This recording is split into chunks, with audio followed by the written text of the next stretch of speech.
अस्सलाम वालेकुम all the students and viewers, आपको वेलकम करते हैं सुप्रीम कोचिंग चैनल पे। आज 9th केमिस्ट्री का चैप्टर 2 का लेक्चर नंबर 2 है। इसमें लेक्चर नंबर 1 में हमने historical backgrounds of atomic structure और दूसरा जो टॉपिक्स था उसमें हमने पढ़ा था डिस्कवरी ऑफ इलेक्ट्रॉन, उसके प्रॉपर्टीज़ के साथ। आज जो हमारा टॉपिक है वो क्या है? Discovery of proton. Discovery of proton के लिए आप लोगों को कुछ बातें जहन में होनी चाहिए कि सेम मेथड पे as we have studied in discovery of electron. तो वहाँ पे हमारा एपाइटस क्या था? Crookes tube experiment, Crookes tube था, सेम डिस्चार्ज ट्यूब भी बोलते हैं। अब same apparatus discovery of protons के भी लिए यूज़ होगा। प्रोटॉन कौन सा चार्ज है, क्या है, किस तरीके से डिस्कवर किया, उसके प्रॉपर्टीज़ किसने बताए, और क्रोक्स ट्यूब में किस तरीके से हम इसकी इन्वेस्टिगेशन करते हैं, मीन्स किस तरीके से हम इसको पता चले, तो वो आज हम इंशाल्लाह सारा कंप्लीट कर लेंगे प्रॉपर्टीज़ के साथ। और दूसरा जो हमारा टॉपिक होगा इसमें, वो हमारा टॉपिक होगा डिस्कवरी ऑफ न्यूट्रॉन्स, भी इंशाल्लाह इसमें हो जाएगा। तो अब बात करते हैं डिस्कवरी ऑफ प्रोटॉन। तो डिस्कवरी ऑफ प्रोटॉन के लिए proton was discovered by Goldstein. Proton discovered by Goldstein.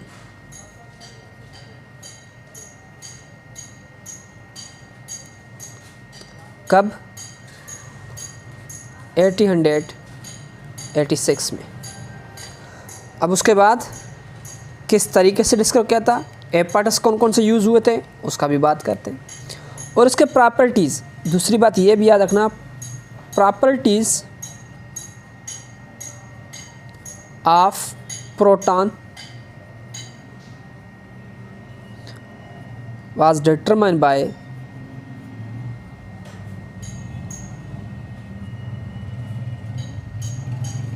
J Thomson.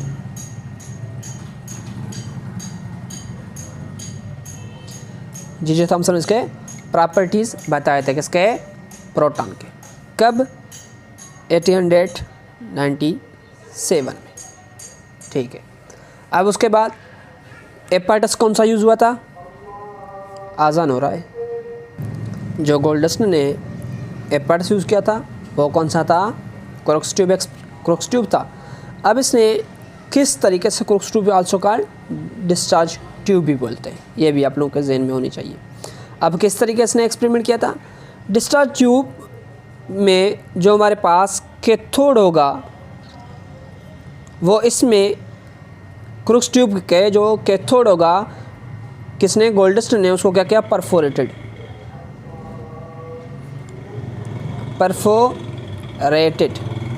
क्या किया था इसने? परफोरेटेड कैथोड इस्तेमाल किया था। अब उसका स्ट्रक्चर लिखते हैं, स्ट्रक्चर बनाते हैं, उसके बाद इसके समझते हैं भी। अब ये जो हमारा स्ट्रक्चर है क्रोक्स ट्यूब का, क्रोक्स ट्यूब में यहाँ पे ये क्या है? Battery supplier. ये क्या हो गया? एनोड। यह क्या बन गया? कैथोड। यहाँ पे लिखते भी हैं कैथोड एंड एनोड, कैथोड, और ये क्या है? एनोड।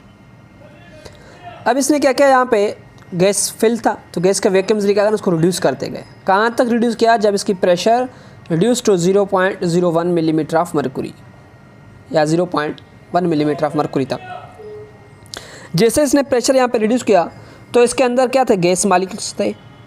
क्या थे इसके अंदर? Gas molecules. तो गैस मॉलिक्यूल्स यहाँ से क्या निकल रहे थे? मीन्स यहाँ पे कैथोड रेज निकल रहे थे, ओरिजिनेट हो रहे थे। तो कैथोड रेज ओरिजिन फॉर्म थे कैथोड। ठीक है। अब यहाँ पे जो गैस मॉलिक्यूल्स थे, इन गैस को इसने क्या किया? यहाँ पे आकर गैस मॉलिक्यूल्स टकराए, तो गैस में क्या होगा? इलेक्ट्रॉन्स। तो इलेक्ट्रॉन्स इस साइड पे चले गए, और जो पॉजिटिव रेज बचे थे वो कहाँ? बैक साइड में मूव हो गए। कहाँ थे? किस तरफ? यहाँ पे। जैसे ये परफोरेशन से बाद यहाँ पे जिंक क्लोराइड की एक लेयर बनाई गई थी, यहाँ पे बैक साइड पे। किसकी? Zinc chloride. ये भी बात याद रखना, जिंक सल्फाइड की क्या लेयर बनाई गई थी। जैसे यहाँ से ये रेडिएशन आ गए तो मीन्स यहाँ पे क्या होगा? फ्लोरेसेंस शो हो गई। मीन्स यहाँ पे क्या शो हो गई? Colouring.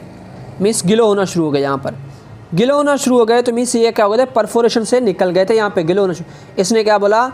These rays are called anode rays. मगर बात कौन सा है, इसको तो क्या कहा था, एनोड रेज। क्या नाम किया था, एनोड रेज। अब ये बात आप लोगों को कन्फर्म हो गई कि एनोड रेज कहाँ से ओरिजिनेट होते हैं। Anode rays not original from the anode but these are the ionised from the gas से। किसके, ionised from of gas. Means यहाँ पे आप रिमेंबर्ड मीन्स नोट, ये बात नोट कर लें कि इसको also anode rays also called, anode raise also called canal raise. इसको दूसरा नाम क्या था, कैनाल रेज। तो बुक में शायद कैनाल रेज है।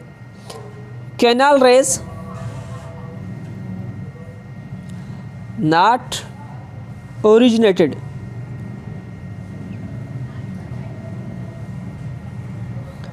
from anode but these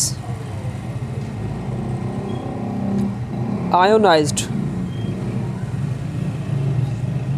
form of gas। जब गैस आ गए थे आयोनाइज्ड हो गए थे तो इसमें क्या बना, पॉजिटिव चार्ज। अब किस तरीके से आयोनाइजेशन इसमें कैसी होती है वो भी रेमेन, आयोनाइजेशन किस तरीके से होती है वो भी आपको समझा रहा हूँ यहाँ पे। इसको भी थोड़ा ज़हन में रखना क्योंकि आयोनाइजेशन आप लोगों के यहाँ पे मेन होगी।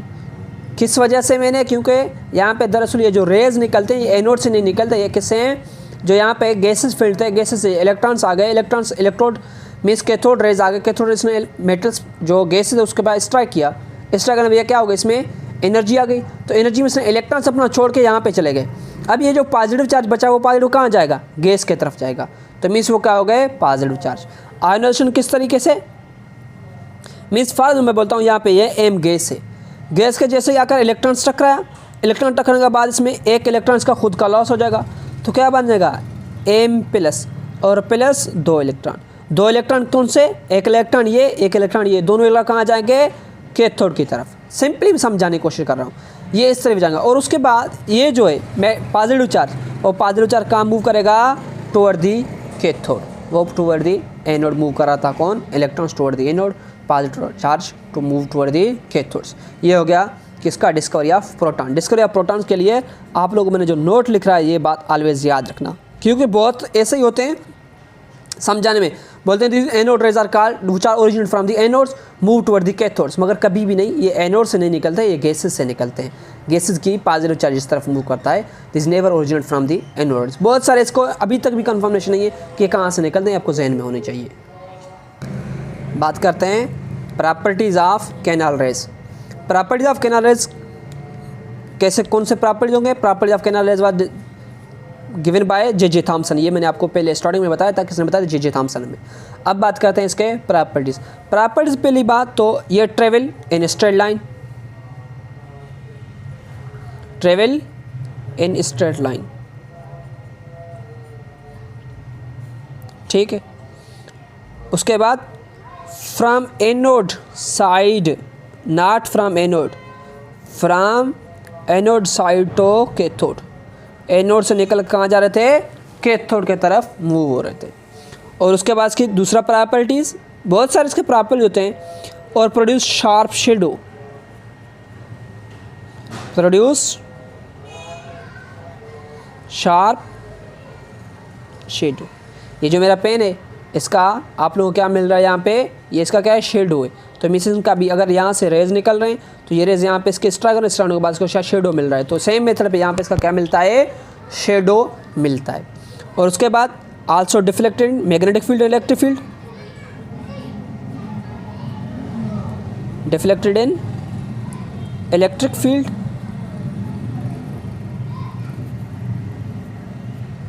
And magnetic field.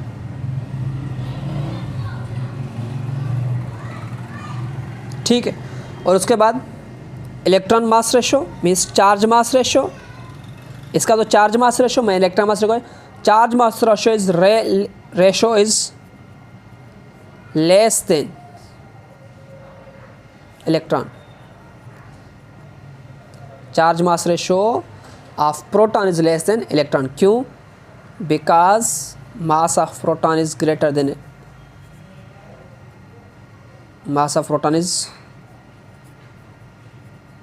greater than electron. How many times?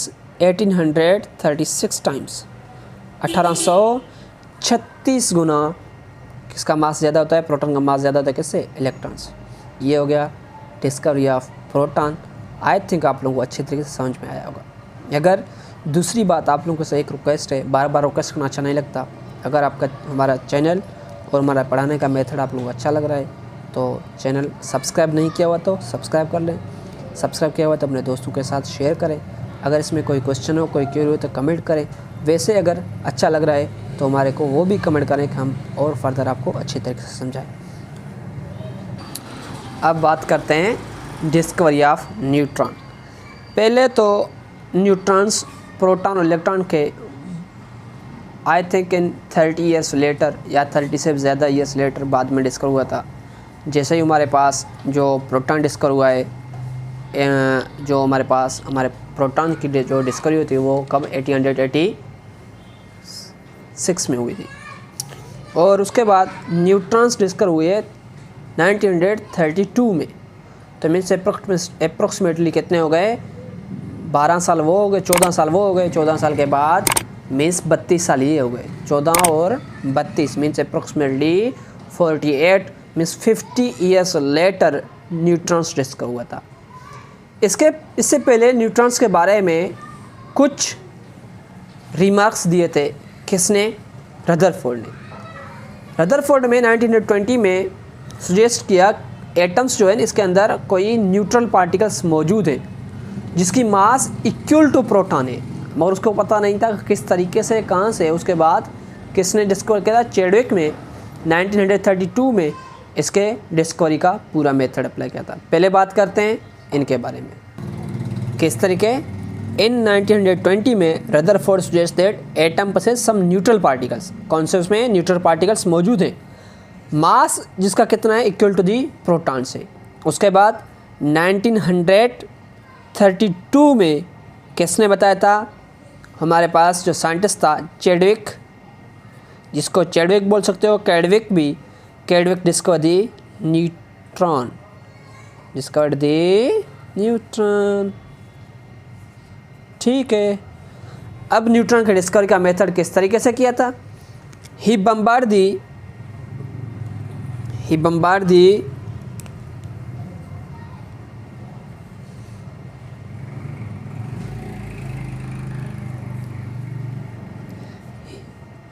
Beryllium atom, bombard the beryllium atom by alpha particle. इसने क्या किया, बेरिलियम के ऊपर अल्फा पार्टिकल्स बम्बार्ड किया। अल्फा पार्टिकल्स से बोलते हैं, अल्फा पार्टिकल्स का helium nuclei.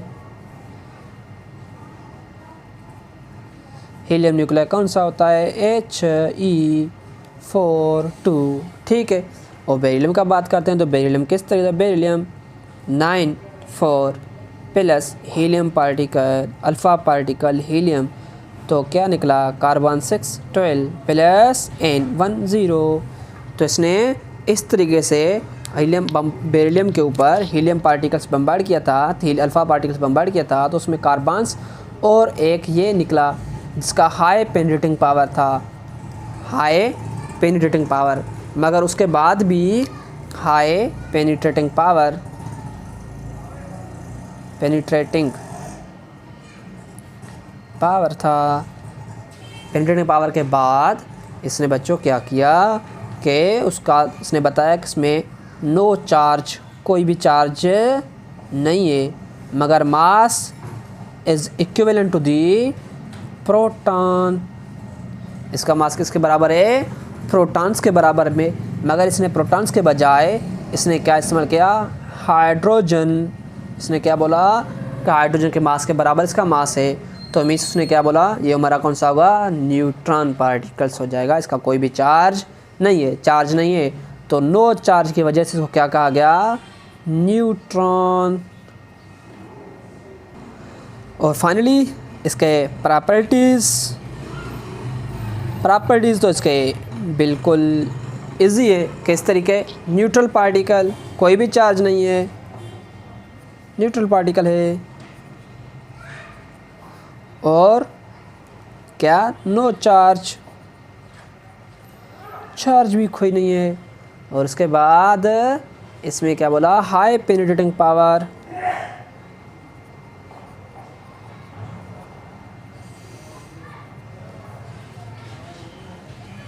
High penetrating power, और उसकी मास इक्वल टू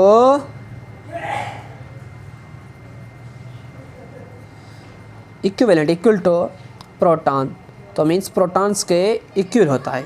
तो आज के लिए हम इतना ही रखते हैं, और फाइनली सब्सक्राइब करना मत भूलें, शेयर अपने दोस्तों के साथ लाजमी कर लें, और जल्द आप लोगों को एक खुशखबरी भी बताऊंगा। कौन सा खुशखबरी? जल्द, वो शायद आप लोगों के ऑनलाइन क्लासेस के बारे में हो, वो भी फ्री।